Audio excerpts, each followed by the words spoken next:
মামা ভাড়া কত হইছে? 110 টাকা। ভাই আমার কামে আইছি না, তুই ভাড়া দাস কিনলে আমি দিতে একটা থাপড় দেন আছে আলামু কিন্তু তোর কামে এসে দিকে তুই ভাড়া দিবি, তুই আমার মামতো ভাইয়ের মতো থাক। আইসু দাম বসে বেড়াইতে বেটা। হ্যালো মামা। ঠিক আছে। সাগর বেটা কে? আরে এটা তো আমার মামা তো ভাই, চিনোস না? না। আরে বেড়াইতেই চান বাসায়। ঠিক আছে, দেখা হইব নে। ওই মামা আর বিল কত হইছে? 38। আমি দিতাছি। এই বেটা তুই বিল দিবি মানে? তুই আমার মামতো ভাই না? তুই বিল দিলে মামাই কি কইব আমারে? এলন ফোন ভাইয়া, আমি তো মোটামুটি অনেক দিন চাইছি। হ্যাঁ তাহলে এখন আমি যাইগা।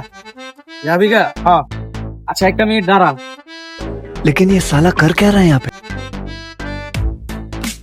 হ্যালো মিশান, বিরিয়ানি তোর অনেক পছন্দের, বাসায় নিয়ে খাইস ধর।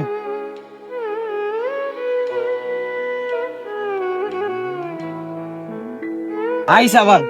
আচ্ছা দেখে তাহলে। ভালো থাকিস, যা।